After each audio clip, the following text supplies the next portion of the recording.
For those of you who've just joined us, good morning. For those of you who've just joined us, this is Peter Hidalgo, Chairman of the San Gabriel Valley Economic Partnership, and we're thrilled that you're able to join us today on what I think is going to be a timely and relevant and very interesting topic with our featured guest today, Henry Olsen. But before we begin, I'd like to thank our sponsors who made this event possible. As a sponsor ourselves at Spectrum, we are thrilled that we're able to continue the dialogue of civic engagement and stimulating discussion. And so Spectrum is pleased to be presenting sponsor today, but we'd also like to extend our appreciation to the Arcadia Association of Realtors, as well as the Citrus Valley Association of Realtors and the San Gabriel Valley Public Affairs Network, all of whom are well represented today. It's great to see all of the smiling faces of friends and those of you who've just joined us for the first time. Let me introduce to you, let's get straight to the point and introduce to you our special guest today. Today we have Henry Olsen, who is a columnist for the Washington Post and a senior fellow at the Ethics and Public Policy Center. Henry was educated here in the great San Gabriel Valley, where he earned his bachelor's in political science from the Claremont McKenna College. Go Claremont CMC. He later earned his Juris Doctorate from the University of Chicago Law School. Olsen began his career as a political consultant at the California firm of Hoffenblum and Mulrich. After 3 years working for the California Assembly Republican Caucus, he returned to the school to become a lawyer. Following a law school, he clerked for the U.S. 6th District Court and was an associate in the Philadelphia office of Detchert, Price and Rhodes. Henry then joined the think tank world, where he spent near the next 18 years at a variety of institutions, serving as president of the Commonwealth Foundation, as vice president at the Manhattan Institute, and as vice president and director at the National Research Initiative at the American Enterprise Institute. In 2013, he pursued a career in political analysis and writing at the Ethics and Public Policy Center.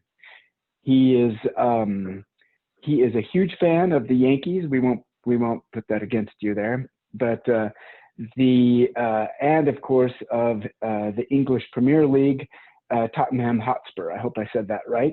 He's appeared also as a contestant on the now widely popular Who Wants to Be a Millionaire. Let me turn things over to our special guest today, Henry Olsen. Henry? Well, thank you very much for that warm introduction, Peter. I am delighted to be back chatting with all of you from the San Gabriel Valley. I'm also delighted for once to be doing it on your own time zone. I'm up in my parents' house in Lincoln, California, and experiencing wonderful California weather. Go low humidity. But we're not here to chat about that. We're here to chat about our ongoing election. I say ongoing because while the votes were cast, they are still being counted, and there are many races that have yet to be called. So I'd like to start with a 30,000-foot overview and then descend through the clouds into different levels of analysis, and finally end with some look at the House races that have yet to be called, and particularly with a look at the 3 races in California that have yet to be called in the San Joaquin Valley and in the Lancaster Valley. The high desert area, and of course District 39 with the Cisneros-Kim battle. The 30,000-foot overview is that no matter what President Trump says about fraud, the American people have spoken. They did not speak illegitimately, they did not speak fraudulently, but they spoke with a clear voice. The clear voice was that about 2 to 3% of the people who reluctantly voted for Donald Trump in 2016 changed their mind, and perhaps reluctantly, perhaps enthusiastically, voted for Joe Biden. That, not anything else, is why Joe Biden is going to be president of the United States. We can see this when we take a look at state-level returns, county-level returns, city-level returns, whatever level we look at, we see a national pattern. Areas in suburbs that had given Trump either large majorities or smaller than expected defeats moved towards Joe Biden's favor. That is true in swing states such as Wisconsin and Michigan and Georgia and Pennsylvania, and it is true in non-swing states. You see the same patterns in places like Texas. You see the same patterns in places like Illinois. You see the same patterns in Kentucky, which no one contested. But if you look at the results, voters in the suburbs of Louisville, the Cincinnati suburbs across the Ohio River, and in the suburbs around Lexington, all moved a few points in Joe Biden's direction. That was sufficient to overcome Donald Trump's increase in support among Latinos. One place where that was not sufficient was Florida, which is also the one place in the country where in 2016 and in 2018, you did not see a significant suburban move. Florida stands out in this respect, and we can get into that in the questions if you would like to talk more about Floridian political demography and voter groups. But elsewhere, what happened was President Trump slightly increased support among African Americans, at a reasonable, non-trivial level of support among Hispanics of Puerto Rican and Mexican heritage, had a reasonable, non-trivial level of increase in support among Asians. This is one reason why Trump is doing better in California than had been expected. And among Cuban Americans, he saw a massive increase in support, so massive that two Democratic Congresswomen who took their office in 2018 were defeated by Cuban Republicans in the southern parts of Miami-Dade County. When we take a look at the returns at a little deeper level, we see even more continuity. Take a look at any county map in the United States, particularly in the swing states, and compare it to the same map in 2016. You'll see President Trump carries pretty much every single county that he carried then. If you dig deeper, you'll see the margins are nearly identical. He sometimes increased his share of the vote by a couple of points. If you look at the fracking counties in Pennsylvania, he did slightly better there than he did in 2016. You take a look at Wisconsin. Trump loses only 2 counties, both of which he carried narrowly. I mean, 2 counties in addition to the ones he normally lost. Take a look at Pennsylvania. He only lost 2 counties, both of which are noted as the bellwether counties in their state, Erie and Northampton. And you can take a look at most other places and you see a massive amount of continuity. What that means is that for all of what the polls were suggesting before the election, which was a significant movement away from Donald Trump, you did not see a significant movement. You saw enough of a movement to elect Joe Biden. But if you voted for Donald Trump a few years ago, you are highly likely to have voted for him again, despite everything that the media threw at him, and despite the way in which he conducted himself in office, and despite the current status of the United States with respect to COVID. If you voted for Hillary Clinton, you are with 97-degree certainty voting for Joe Biden. If you voted for a third-party candidate, you tended to split. That is one reason why Trump's share of the vote is not going to be that different than it was in 2016, but Biden's will be a few points higher. It's because he will have gotten the lion's share of third-party votes who decided to vote for a major party candidate, and he will also get the majority of new voters, the young people who are now eligible to vote who were not eligible 4 years ago, and the many millions of people who chose to vote this time when they did not choose to vote in 2016. So what does this tell us? This tells us that the nation is every bit as divided now as it was back then, that the enduring conflict that America is going through remains, and that when Joe Biden speaks about unity, he has to put the action where put his money where his mouth is. That's the cliche I was trying to come up with. The fact is, there are people who, tens of millions, as of this moment, nearly 71.5 million people, who either enthusiastically or reluctantly back Donald Trump for a variety of reasons, and they're not going to go away. Any attempt to govern is going to have to take account of that. And that's not something that Democratic partisans particularly relish. I get criticized regularly on Twitter and in comment section for suggesting that, sometimes with more vile wordage than others. But the Democratic left doesn't want to do that. And that will be one of the major challenges that Joe Biden faces. Polls were showing before the election that very few of Biden's voters were enthusiastic about Biden. Most were enthusiastic about beating Trump. That means the very disparate coalition he leads, from the very tepid anti-Trump Republicans who even voted for Republicans for Congress, and more about that in a minute, to the self-proclaimed Democratic Socialists of the Squad and Bernie Sanders. They could agree to get rid of Donald Trump, but they really don't agree on much else. And how Joe Biden handles this coalition, whether he can keep it together, whether he can establish some sort of unifying theme that makes them more of a positive coalition and less of a negative one, whether he will instead do what I think is likelier, which is zig and zag and nod in one direction for one group and nod in another direction in another group. There's many things as a politician and as a leader he can do to try and keep this coalition together and to actually govern with it. But it's not going to be easy. That's another big takeaway from this election. So now let's descend a little deeper and look into the Senate. I had thought that if Joe Biden won the presidency by 4 points or more, that he would also win the Senate. He is going to win the presidency by 4 points or more. It may be as much as 5. I think it's likelier to be in the low to mid 4s when all the votes are counted, but he's not going to control the Senate. And the reason he's not going to control the Senate is because, well, he's almost certainly not going to control the Senate. I'll get to the Georgia runoffs in a minute, is because, first of all, Susan Collins, who had not led in a single public poll throughout the month of October, ran over 7% ahead of Donald Trump and won re-election in Maine. Virtually no one that I know of saw this coming, perhaps outside of the Collins campaign themselves. There was no public polling that indicated that. I believe Democratic private polling indicated that their candidate, Sarah Gideon, would win.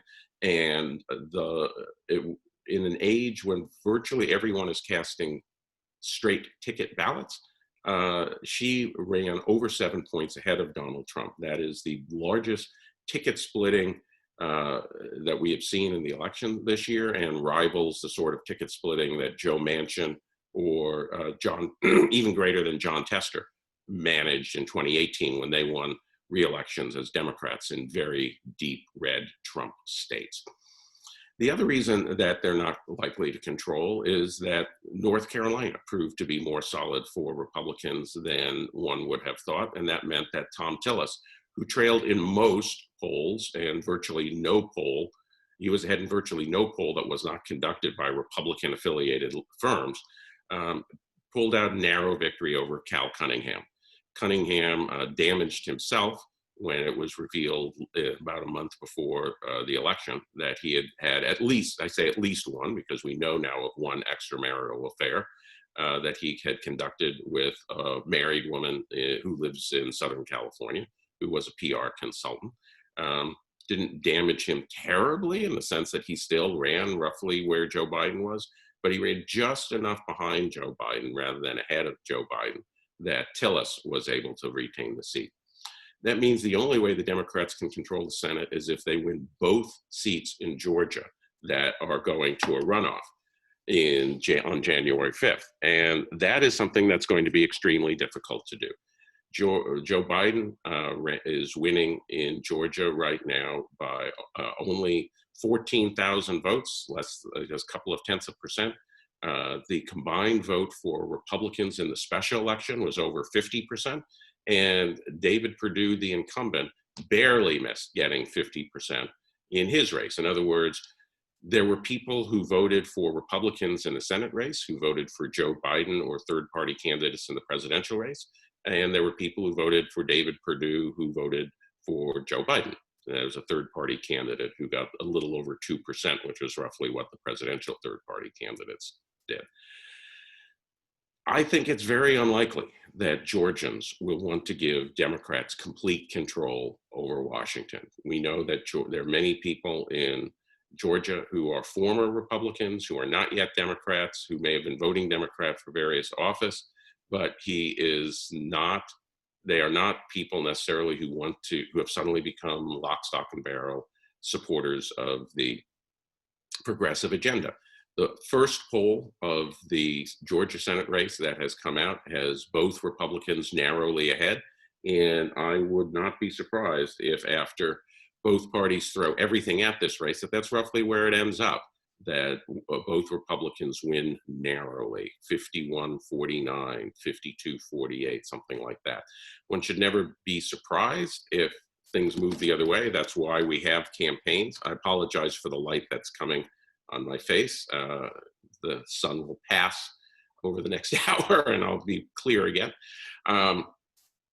But Georgia still leans to the Republicans despite all of this. And if former Romney Republicans were to decide that for this election they want to go back to the party that they were loyal members of simply as recently as 4 years ago, this would not even be close. Democrats must win both seats, and I suspect that the best they can hope for reasonably is winning one seat. And that means that the Democrats do not control the Senate, which means all of the parade of horribles that Republicans were campaigning against will be blocked by Republicans in the Senate. We will have divided government again. The split verdict of the electorate can also be seen in House races. And this is also where we can see the best examples of polling error. That polls that were released in House races uniformly in the last month showed the same thing. Seats moving to the Democrats, toss-up seats in the suburbs moving to the Democrats, blue-collar seats that had trended Trump moving back enough to the Democrats to consider the Republicans at risk. Every respectable forecaster in the business said that the Republicans were going to lose, not gain House seats. There is one person who is not very well known, but who actually he's a conservative Christian in North Carolina. He runs a website called The Blogging Caesar. The guy's an electoral nerd on the level of Nate Silver and has as good or a better record than he does. After the election, I checked The Blogging Caesar to see whether or not he saw what none of us in Washington did. And I found no, he didn't. He had the Republicans losing 8 House seats. That's not going to happen. They're already up 6, and of the seats that are out, they lead in either 11 or 12 of them. I forget the exact count. There might be as many as 13 as we speak, since Mike Garcia is ahead. But they're going to gain a number of those seats. This is not a case where Republicans are suddenly going to be done in by late vote counting. The leads are either developed enough or large enough that many of these Republicans can win. And we're really talking about the degree of Republican success rather than having defeat snatched from the jaws of victory. My best guess is that Republicans will hold somewhere between 208 and 213 House seats when all of this is done. I think it's likeliest they'll be in the 210 to 212 range. And that puts them at very in reach of the majority in midterms, when we know that presidential parties tend to do poorly. There's only been 2 midterms in the last many decades where a president's party has gained seats in the first midterm after their election. 2002 was one, but that was helped in part by redistricting as seats shifted to Republican states from Democratic states. That's going to happen again, that seats will shift from Democratic states to Republican states, but that's not going to help the party of the Democrat in power. So you look and you say, Republicans pulled a rabbit out of their hat. How did they do it? Well, they did it for 2 reasons. One is that despite what the polls were showing, Republican voters in Republican areas ended up voting their party rather than their candidate. That you can take a look at where Republicans have gained. They gained a seat in New Mexico that they lost narrowly in 2018. They've gained it back, won by 8 points. New Mexico, too, where Yvette Herrell defeated Sushil Torres-Small. I was following the Torres-Small campaign. She did everything humanly imaginable that was reasonable as a Democrat to try and convince Trump voting Republicans to cast a ballot for her a second time. But that just wasn't going to wash in an election where the Democratic left had become more obvious, and Republican voters decided they wanted to protect their own. South Carolina won. That's the seat with Charleston and the upper income regions in Beaufort County. Most educated and wealthiest seat in South Carolina. That was typical of the seats that went to the Democrats in 2018, but it still was a seat that leans Republican. And Nancy Mace, the first woman to graduate from the Citadel, the once all-male military college in South Carolina, will now be the Republican representative from that area. She is a hardline conservative who was actually active in the Ron Paul presidential campaign in 2012. But none of that mattered in an election where Republicans wanted to protect Republican values. It didn't matter that she may have been more extreme than they would have liked.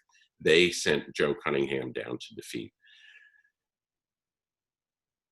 There are also seats where the Republican outran Donald Trump. We will find that out more in clear detail as these results get calculated, but you take a look at Ann Wagner in suburban St. Louis. She was tipped to lose.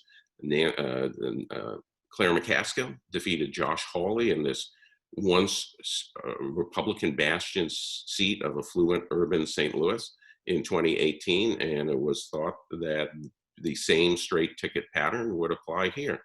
I wouldn't be surprised if Donald Trump lost or only narrowly carried this seat, but Ann Wagner won by 7 points.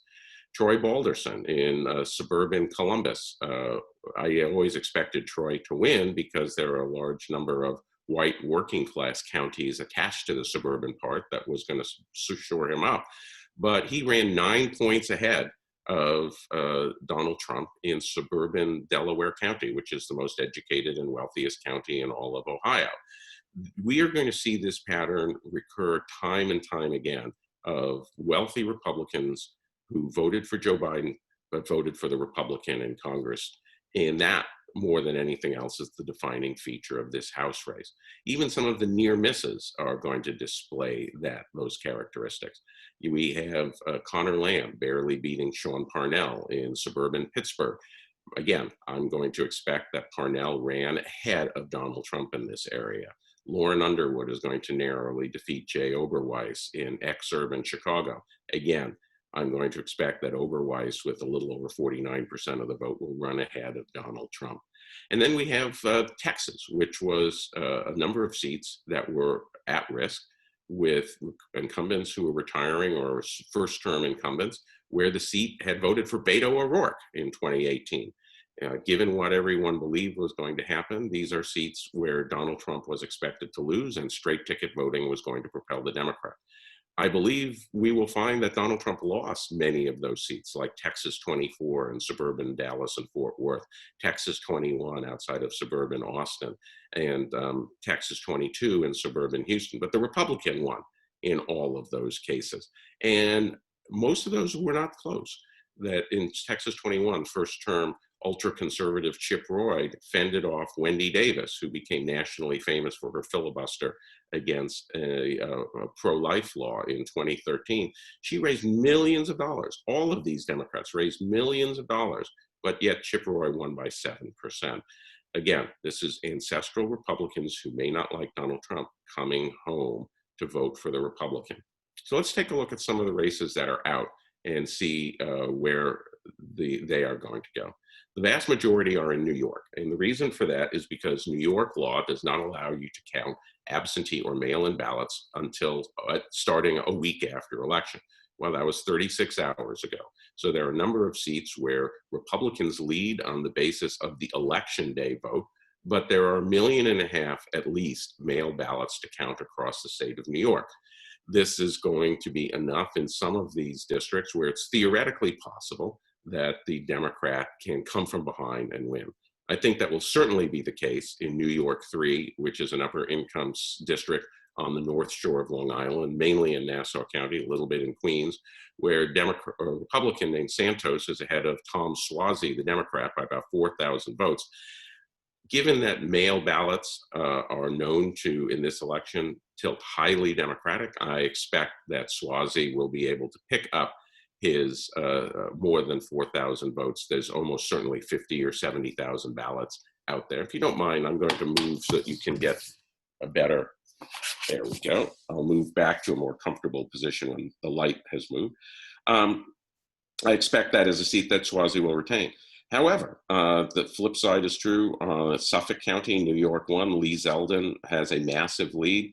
The Democrat will close, but almost certainly will not prevail there.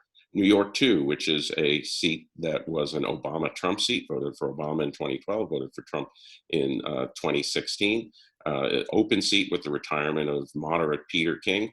The Republican Garabino is well ahead. Not enough that I can be 100% confident he'll win, but enough that I know it'll go down to the wire. Nicole Malliotakis in the Staten Island seat is ahead by over 40,000 votes over a first-term Democratic Representative Max Rose. This is a middle-income seat. That's the sort of seat where police and firemen who work for the city go to live in, which is one reason why Max Rose ran an ad during his campaign that consisted of a 15-second ad where he said, New York, he said, Mayor Bill de Blasio is the worst mayor in the history of New York. Pause. Then they put the logo up, Max Rose. He says, that's it. That's the ad. He was desperately trying to curry favor with the ferociously anti-de Blasio, pro-police voters. I think Malliotakis will win, but it's possible that she could lose. Go upstate to New York 22, which is a rural seats in the center of the state. Claudia Tenney is trying to regain her seat from first-term Representative Anthony Brindisi. This is a seat that was incredibly Republican back Donald Trump by double digits, even opposed Anthony Cuomo when he ran for re-election. Again, Tenney's lead is not large enough that we can say it's safe, but it's large enough to suggest that she'll win. And then in Syracuse, John Katko continues to be the most amazing man in the House. He represents an area that voted for Obama twice, voted for Clinton, will certainly vote for Biden, but he has been running ahead of the Republican Party ticket now for 3 terms. And even though polls showed that he was behind, he's destroying his opponent, Dana Bolcher, in a rematch. I'd be shocked if she could win enough votes to overcome the 55,000 vote lead. That means Republicans could gain as many as 4 extra seats from the Democrats. In New York State alone, that would bring them up to a net gain of 10, guaranteed of 210. They will gain the 211th seat in Louisiana, where it's going to a runoff, but it is a safe Republican seat. They will win that in December. Then we go to Salt Lake City, where former NFL player Burgess Owens maintains a narrow 1,700 vote lead over first-term Representative Ben McAdams. That is too close to call, but the votes are pretty much in, and it's hard for me to see how McAdams erases that lead. That would bring the net gain to 11 and bring Republicans up to 212. And then we have the 3 outstanding races in California.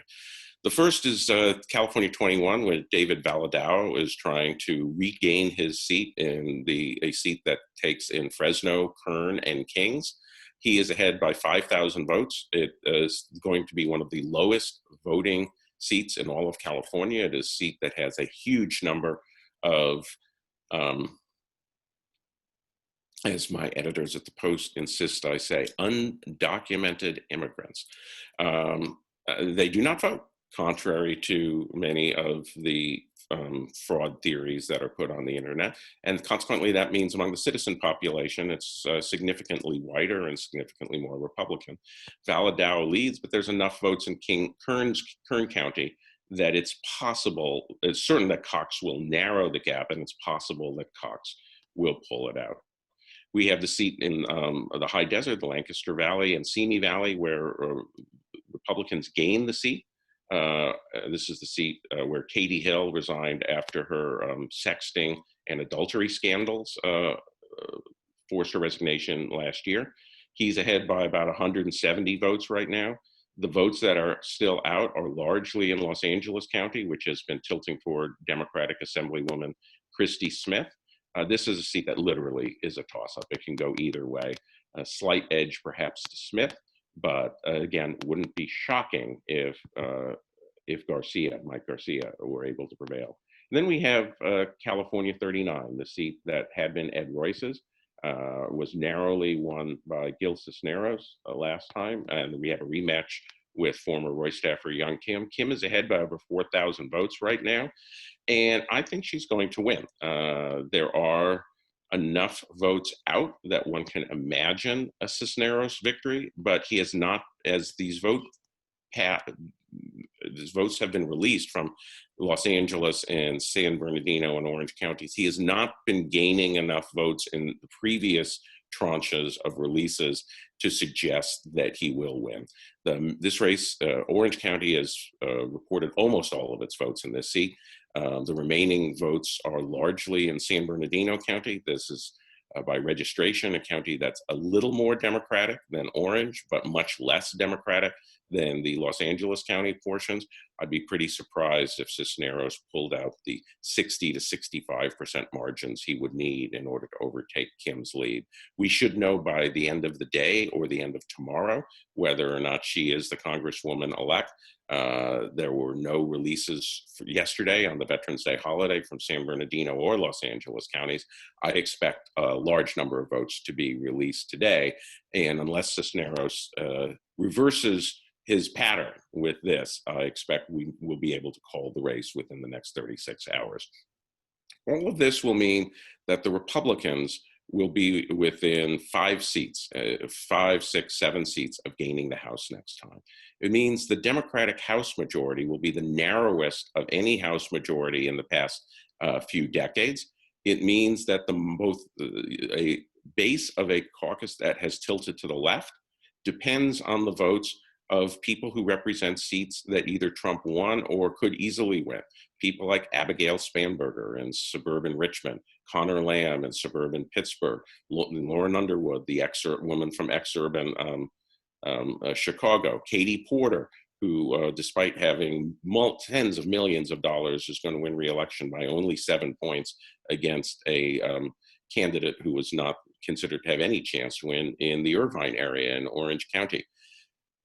The moderates will say, don't make us face these ads about defunding police and socialism. Quiet the left. And the left is already saying, look, we're the ones who mobilized the vote, who got us the presidency. You're the ones who need to listen to the concerns of Democratic voters. Neither side is going to give up. That's going to make Nancy Pelosi, assuming that she does become the next speaker, job nearly impossible.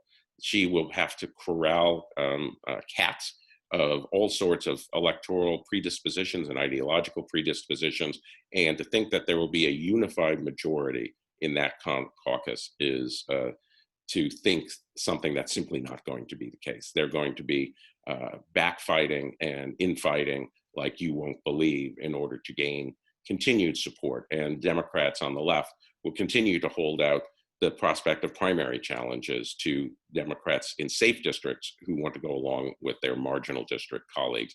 The defeat of Bill Clay by Cori Bush in St. Louis, and Dan Lipinski by Marie Newman in White Bungalow, Chicago, by the hand of highly progressive Democrats, as well as victories in a number of high-profile New York primaries, including the defeat of Eliot Engel in New York 16, all have sent a warning sign to Democrats in safe districts. Move left or move out, at the same time as their majority depends on Democrats from suburban moderate areas who are saying, move right or we'll be moved out.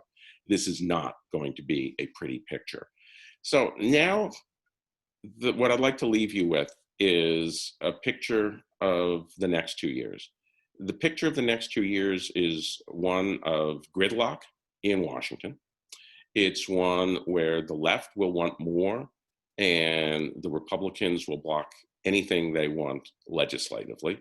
It's one where the pressure will build on President Biden to do by executive action what he cannot do by legislation.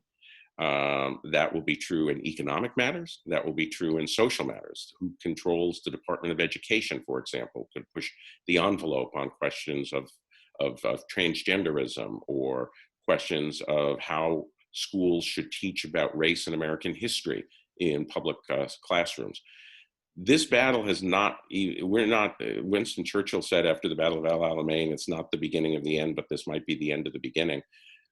This is certainly not the beginning of the end, but it is the end for the Trump presidency, at least version 1. He constitutionally can run again in 2024.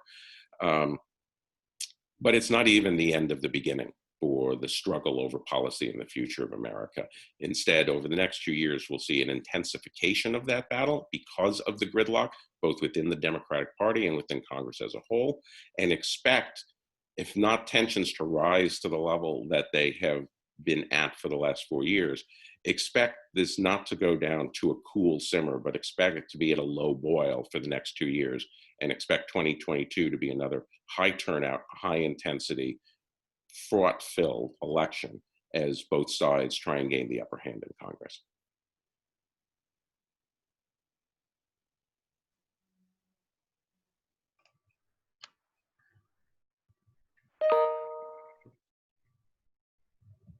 I'm sorry, I'm not hearing anyone. We'll be getting back to questions now. Peter, Oh, okay, Peter's on mic. Sorry about that. There we go. Sorry about that. Thank you so much, Henry, for that interesting overview. I know that our participants today have a number of questions for you. So here are our instructions for those of you who'd like to ask a question. In the chat box, simply drop in your question, or if you would prefer to raise your hand, you can do that through the feature on the Zoom options page. We'll take those. Brad Jensen will be taking those in order, as well as let me start off while you're thinking about some questions with a question myself for you, Henry, and that is, as I evaluate this year, this presidential election, I'm reminded of 2016 and the shock of how all the polling was so off. And I feel like this year, once again, one of the big storylines was the fact that there were a number of polling errors. Do you think that the American news media has become too reliant on polling and as well as modeling and forecasting? And what are some options that you think the news media can take to help address that crisis? That's an excellent question. There's two types of modeling. There's modeling based on polling, which is the 538 approach, largely, although they have some other methods that they use. And there's a modeling that's based on past election results. The modeling that is based on polling was dramatically off this time because the polls were dramatically off. I don't think the polls in 2016 were off as much. I think what happened in 2016 was a failure of analysis. I predicted the popular vote in 2016 within a couple of tenths of a percent, and had I applied my method to the states, I would have called all but one state. As it was, I missed 3 states, the 3 big Midwestern states everybody missed. What in 2016 happened was there were 12% of the voters who were either undecided or voting for a third-party candidate going into the weekend of the election. I wrote in my prediction memo that we know from past experience that people who will tell pollsters all the way up until the end that they're voting for a third-party candidate, but that a number of them will decide not to do so at the last minute and return to their party. In 2016, that was disproportionately Republicans. I personally know 3 people who fit that bill, who as late as between Sunday evening and Tuesday morning when they voted, thought they were going to vote for the Libertarian and decided they just couldn't risk giving the presidency to Hillary Clinton.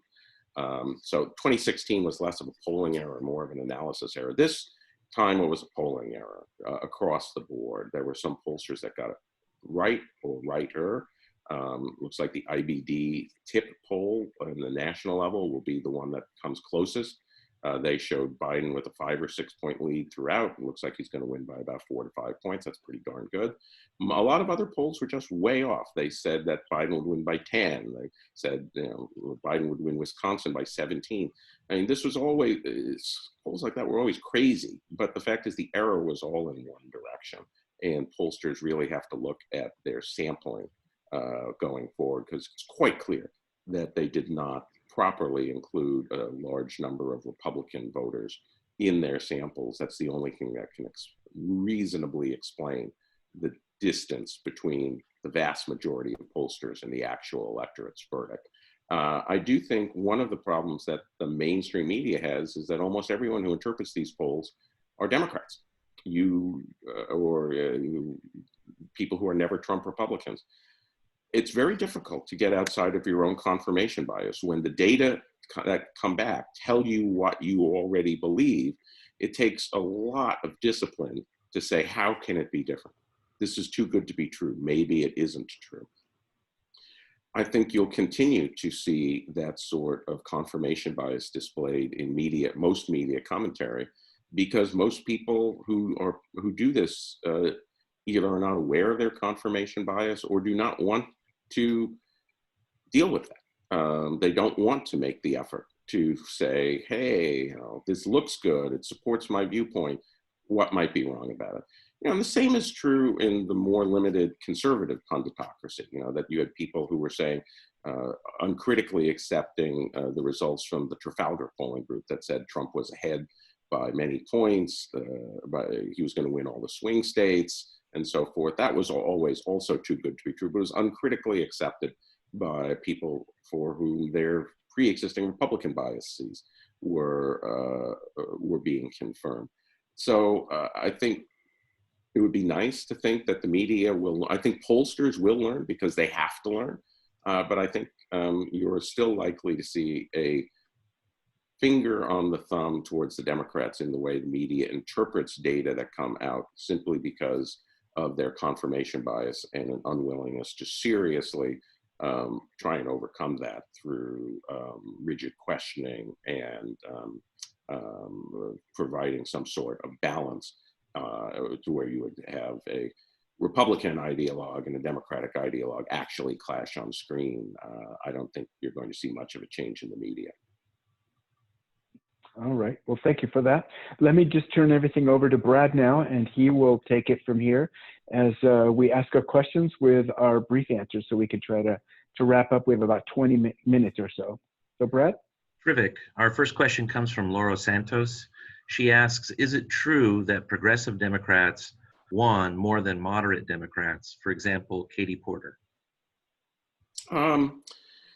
I haven't looked at it specifically in that way. It's true that in the primaries, progressive Democrats did extremely well, that within Democratic primaries and Democratic safe seats, progressives kicked out moderates, whether it was an open seat, whether it was a legislative seat, whether it was a congressional seat.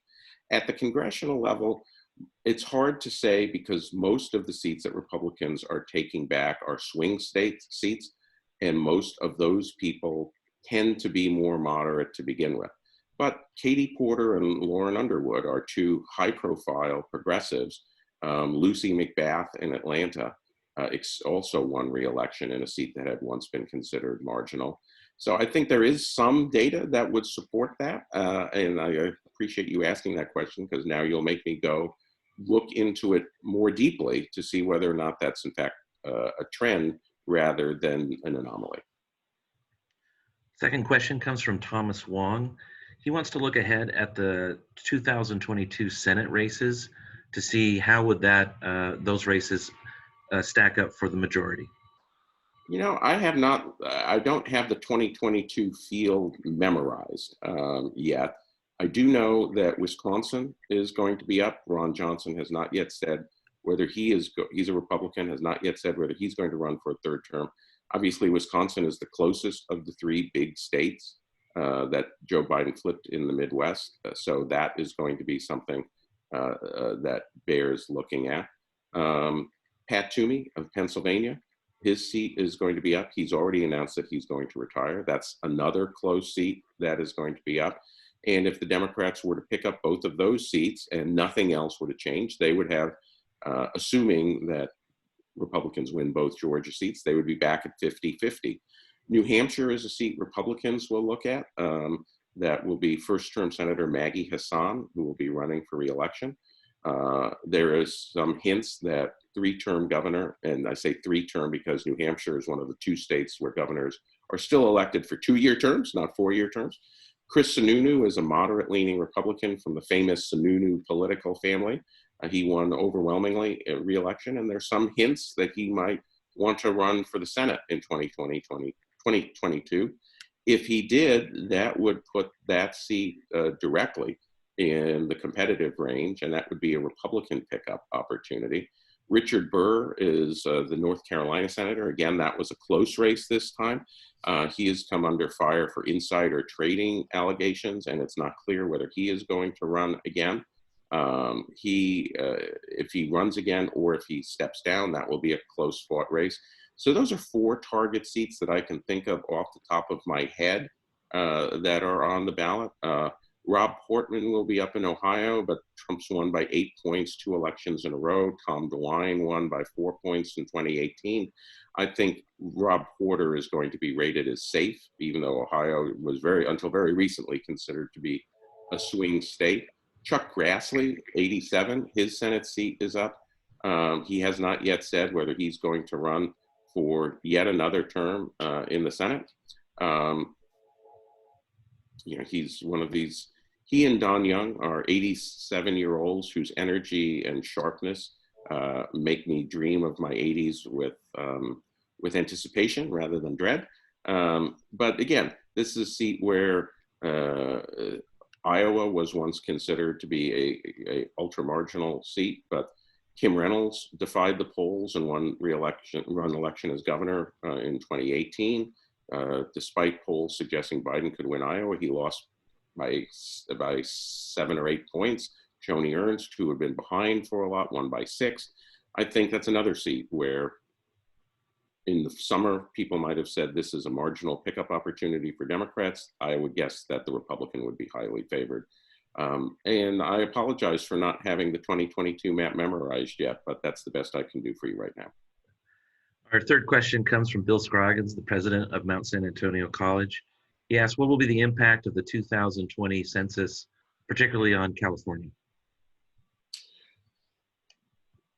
The census, if it goes according to the projections that have been released annually by the Census Bureau each year in December for the last decade, will move 10 congressional seats from slow-growing states to fast-growing states. It is projected that California will lose a congressional seat for the first time since statehood. As we all know, that the population growth within California is tending to occur in exurban counties or in the Inland Empire as opposed to the older areas, although the continued expansion of the tech industry means that the San Francisco Bay Area's population is increasing roughly in par with the state. So the redistricting commission will have to decide which seat is chopped. It would not surprise me. It's one of the Republican marginal seats simply because it's very difficult to find safe Republican territory, and any sort of bias on the commission towards minority representation, which is something that they had in 2010, would tilt towards chopping a Republican, although the fact that Kim and Michelle Steele in Southern California are Korean American women suggest that their seats for that very reason might be shored up rather than eliminated. I would expect if a Republican seat is eliminated, it would be Mike Garcia's seat in the Lancaster Valley. That's much easier to be chopped up into a Democratic seat. But on the margin, power will shift from the older areas of Los Angeles County and Orange County out to San Bernardino and Riverside and San Diego, from Santa Ana and Garden Grove out to the southern part of Orange County. So you'll see some Assembly and Senate seats shift in those directions as redistricting is done within California after the census. Now, all bets are off if the Trump administration does produce numbers that purport to show citizen population. Well, the Supreme Court has ruled that citizen population cannot be used to draw congressional districts. It has left open the possibility that citizen population can be used to draw state and local districts. If there is a tape, or that's the old way of thinking about it, if there is data that have this on a granular level, which is what the Trump administration said they will produce, I would be surprised if some Republican cities, counties, or states do not try and use these data to draw their districts. And that will be a battle that will go up to the Supreme Court.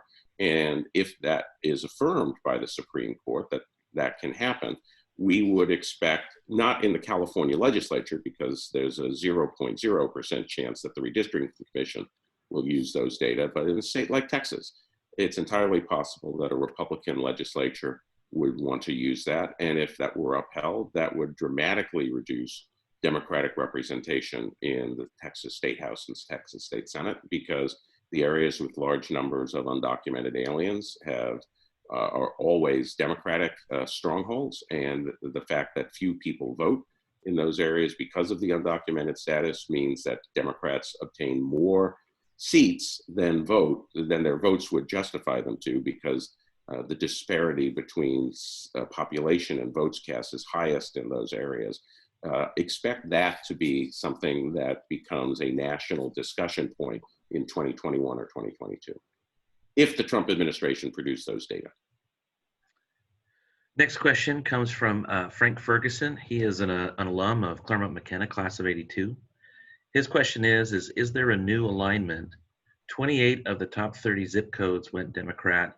Is the Republican Party now a permanently blue-collar party? The Republican Party needs to be, it will be more blue-collar than it has been traditionally. This is something that's been going on for 20 years, and the Trump administration put that. On the community relations side, we still needed to. Sorry, Henry, go ahead. The Trump administration's policies put that on steroids. For Republicans to be a majority, they need to hold their blue-collar gains and increase their share of the vote in white-collar communities, while also increasing their share of the vote in immigrant blue-collar communities.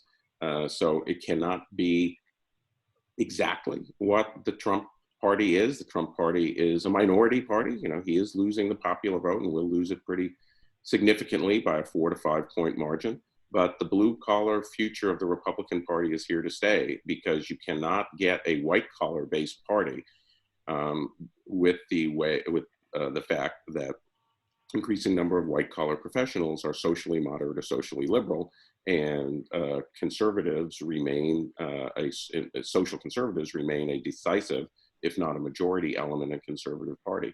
This is a worldwide trend that's been going on in Australia and in Britain and on the continent of Europe. It's not a unique trend to the United States, and it's one that will continue. And say hello to Noemi for me. Next question comes from Bart Doyle. He says, the Democrats failed to capture any state legislative bodies, which means that the Republicans will control the reapportionment process. What will be the impact on the control of the House of Representatives? You know, the thing is, it depends on the state. Some states, Republicans have a trifecta, or some states, the Democrat has a governor, but in North Carolina, the governor's veto can be overridden by a majority, not a supermajority. So that means Republicans can gerrymander North Carolina. Other states, Republicans control the legislature, but Democrats control the governorship, like Michigan and Pennsylvania and Wisconsin. You know, clearly they won't be able to draw as Republican-friendly maps in those states as they did before. Then you have the influence of the courts. That in Pennsylvania, the court is controlled by Democrats, and they threw out the Republican gerrymander as a partisan gerrymander and installed a plan that was not a gerrymander for the Democrats, but much more favorable to them at the congressional level.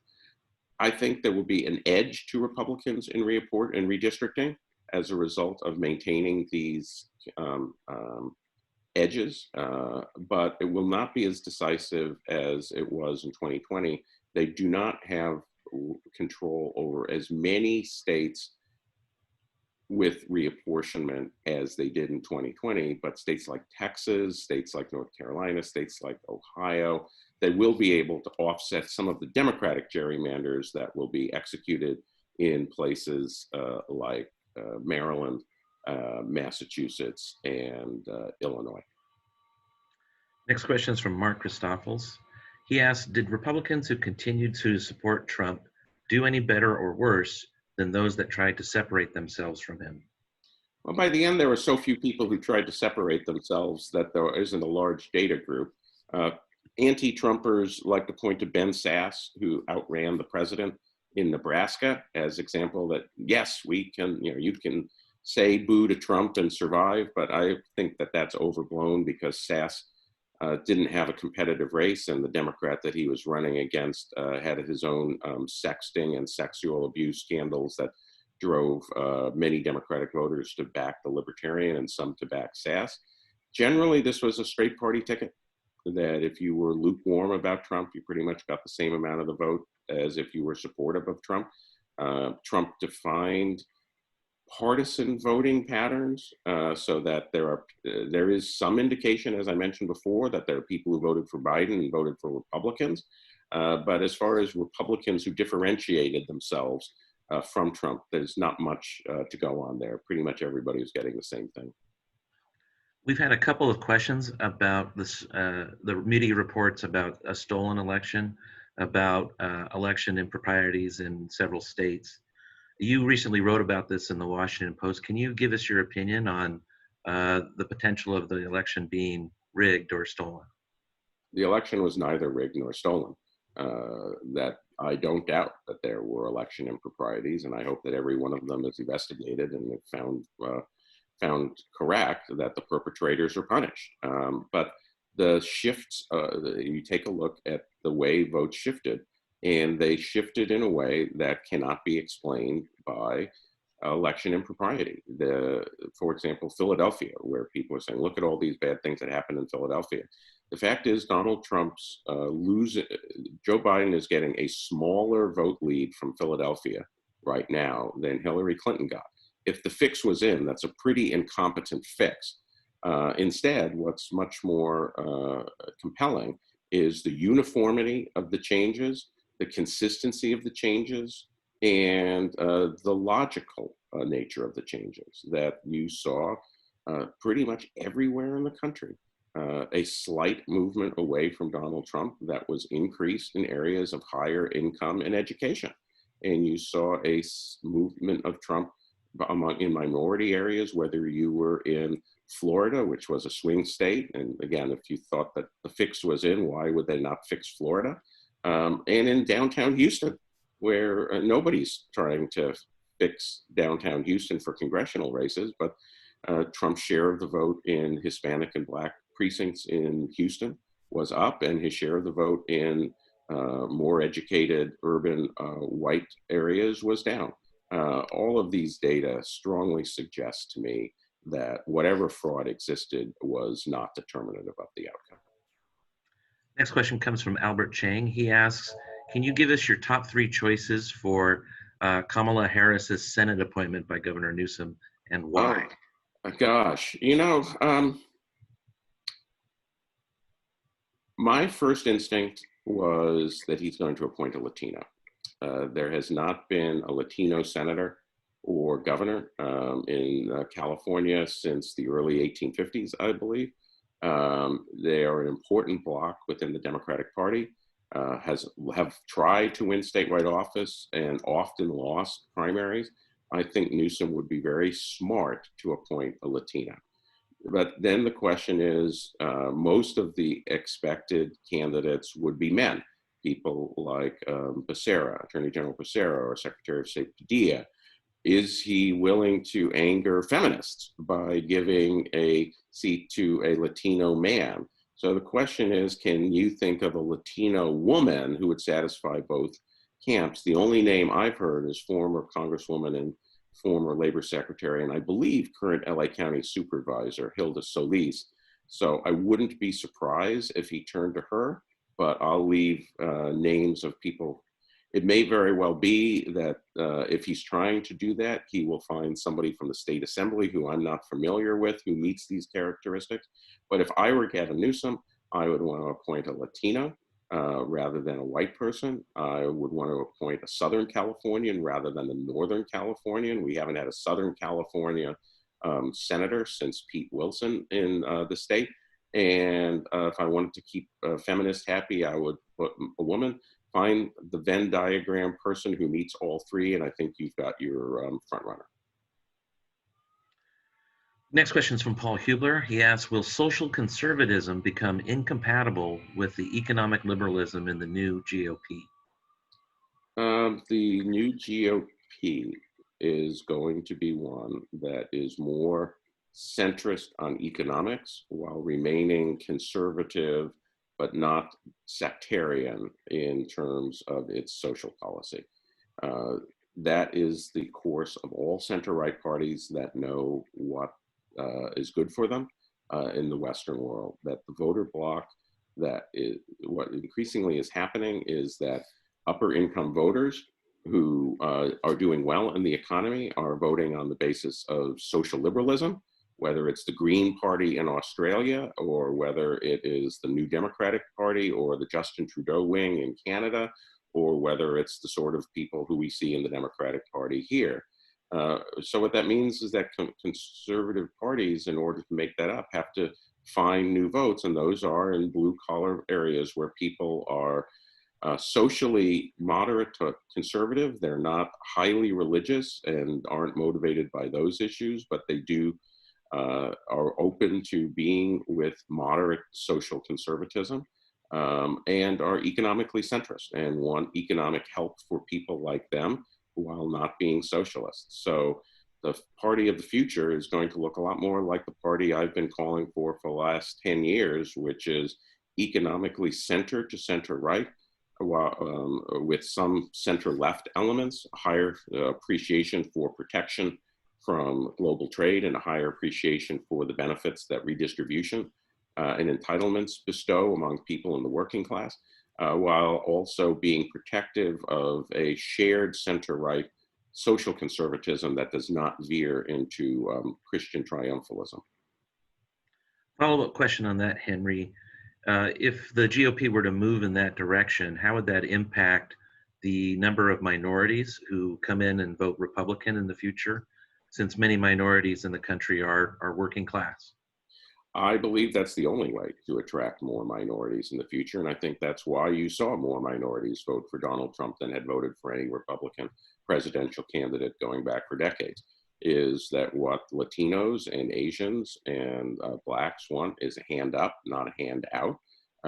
Many conservative, traditionally economically conservative, or as the person said, economically liberal in the classical liberal sense, Republicans will recoil at that, but that's what these voters want. They are not simply conservatives like them who are being turned off by stances on immigration, which is the classic way of approaching these voters. These are people who want an active but limited government. And I think that if you are serious about getting to a 40% vote share of Latinos and a 35 to 40% vote share of Asians and a 10 to 15% vote share of African Americans, which are all doable and reasonable goals, you have to be that party, not the party that thinks that what's best for business and tax cuts for people who possess capital.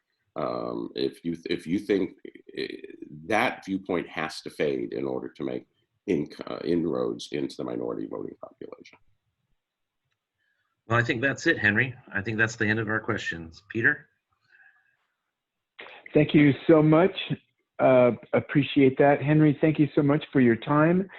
Again, we'd like to express our sincere appreciation to those organizations that made today's event possible: the Arcadia Association of Realtors, the Citrus Valley Association of Realtors, and the fine folks at the San Gabriel Valley Public Affairs Network. On behalf of the San Gabriel Valley Economic Partnership, our President and CEO, Bill Mannis, and our executive committee on the board, we are extraordinarily grateful to you, Henry, for joining us today. And of course, the incomparable Brad Jensen for pulling all of this together for us. Thank you all. Have a great rest of the day. You take care. Thank you.